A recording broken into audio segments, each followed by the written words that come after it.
My dear students of class 8, interactive learning system Duniyapur के platform से mathematics के video lesson 9 में आपको मैं खुशामदीद कहती हूँ। और आज का जो हमारा टॉपिक है वो डिस्ट्रीब्यूटिव लॉज हैं। हम डिस्ट्रीब्यूटिव लॉज ऑलरेडी पढ़ रहे हैं और आज हम उसको थोड़ा सा रिवाइज करेंगे और फिर बाद में उसको मैं आपको सेकंड पार्ट की वेरिफिकेशन बताऊँगी। फर्स्ट पार्ट की हम वेरिफिकेशन आपको वीडियो लेसन 8 में करवा चुके हैं। तो distributive laws and their verification is our topic and this law distributive laws जो हैं इसका जो फर्स्ट पार्ट है, it states that if A B and C are three sets then A union B intersection C would be equal to A union B intersection A union C and this is called distributive law of union over intersection. Union over intersection ये कल भी मैंने आपको explain किया था। इसमें देखिए इस पार्ट को, तो इसमें यूनियन पहले है और इंटरसेक्शन बाद में है।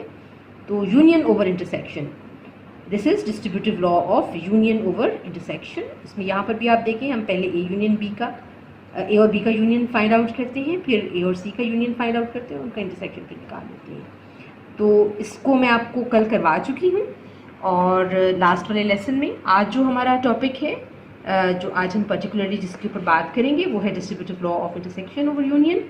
तो वो क्या कहते हैं? दिस लॉ स्टेट्स कि if A B and C are three sets then A intersection B union C would be equal to A union A intersection B union A intersection C. ये इसका मैथमेटिकल एक्सप्रेशन है, distributive law of intersection over union.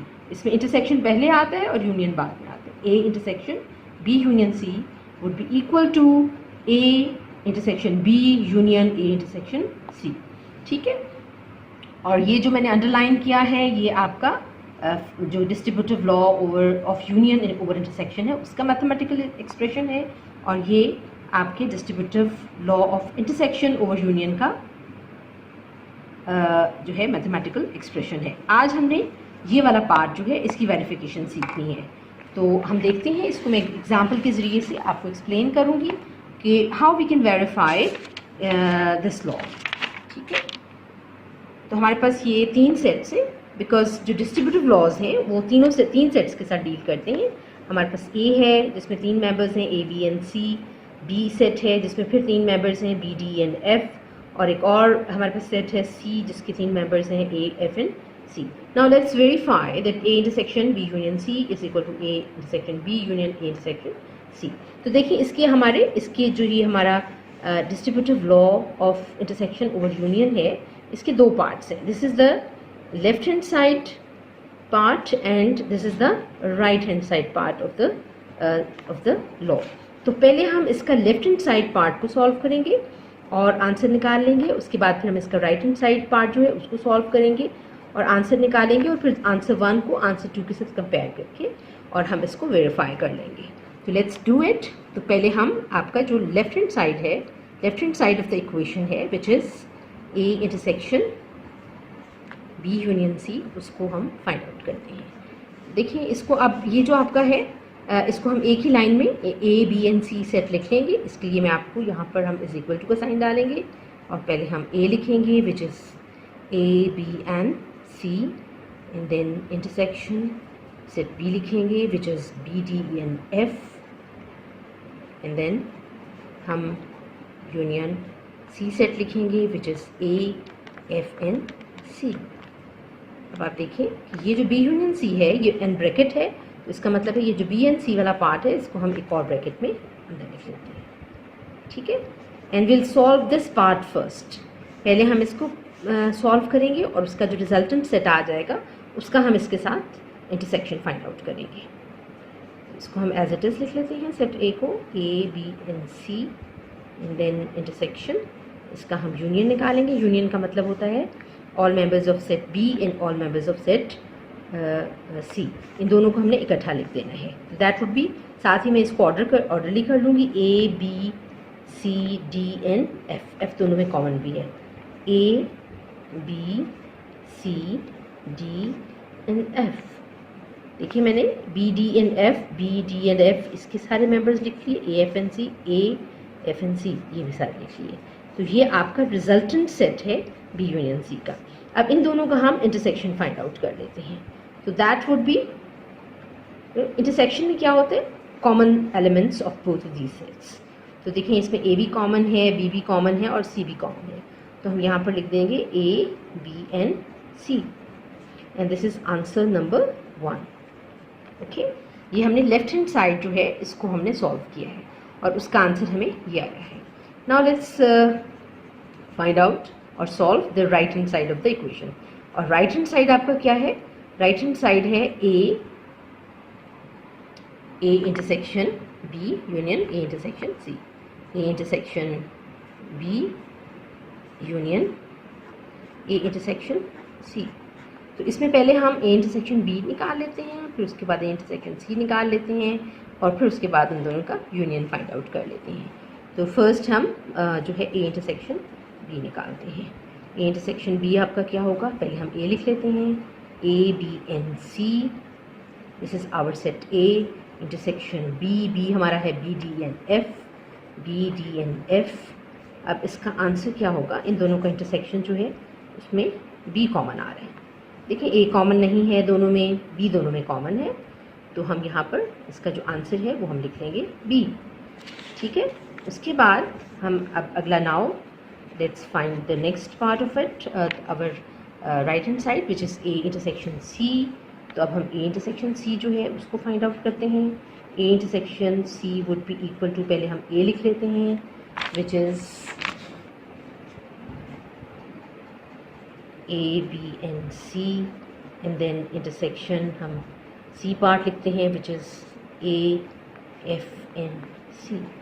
अब इन दोनों का जब हम intersection find out कर रहे हैं तो इनमें कॉमन क्या है, ए दोनों में कॉमन है, बी कॉमन नहीं है और सी कॉमन है।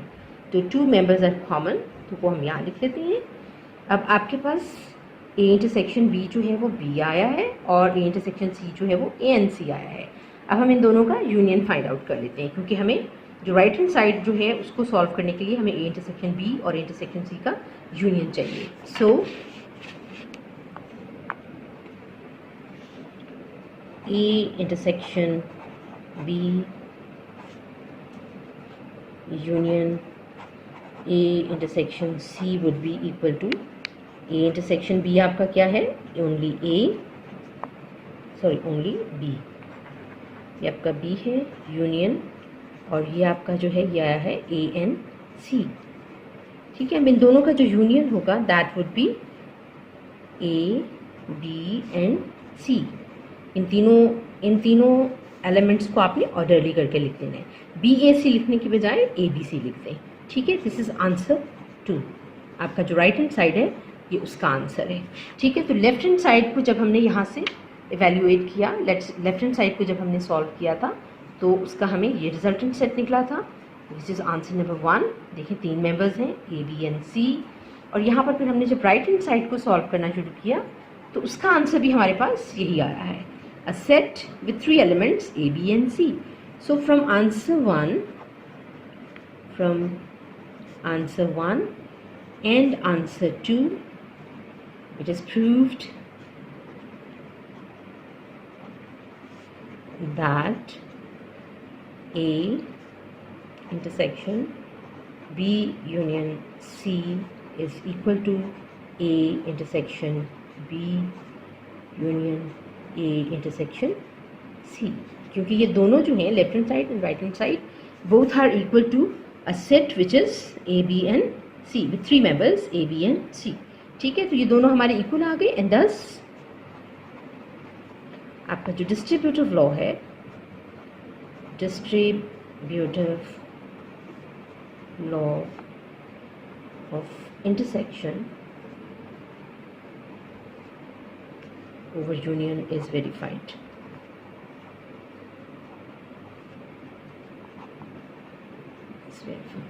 ठीक है, so this is all for today. आपको मैंने इसमें बताया है कि डिस्ट्रीब्यूटिव लॉज क्या हैं, ये 2 हैं, और उसमें फिर हमने distributive law of union over intersection वो मैंने आपको वीडियो लेसन 8 में वेरीफाई करना बताया था, और आज मैंने आपको distributive law of intersection over union जो है वो वेरीफाई करना बताया है। और ये आपकी एक्सरसाइज जो 1.2 है उसमें ये आप जो है एक ये आपका सवाल है क्वेश्चन नंबर 3 और क्वेश्चन नंबर 4, वो दोनों इन्हीं के साथ डील कर रहा है। यहाँ पर तो इन्होंने सिर्फ intersection distributive law of union over intersection जो है उसको प्रूव करना मांगा है। आप इसको दोनों के साथ प्रूव कर लीजिए। पहले आप यूनियन ओवर इंटरसेक्शन के साथ प्रूव कर लें, वेरीफाई कर लें, और फिर जो इसका सेकंड पार्ट है intersection over distributive law of intersection over union, उसके साथ भी आप इसको वेरीफाई कर सकते हैं।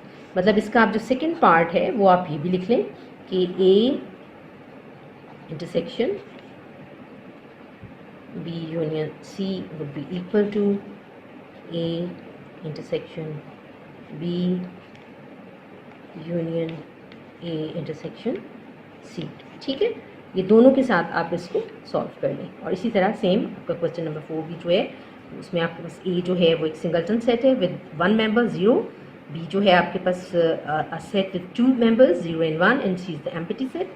तो इन 3 सेट्स के साथ आपने यहाँ पर distributive law of union over intersection पहले वेरीफाई कर लिया, और फिर उसके बाद distributive law of intersection over union जो है उसको वेरीफाई कर लें। तो आज के लिए बस इतना ही। Thank you very much and good bye.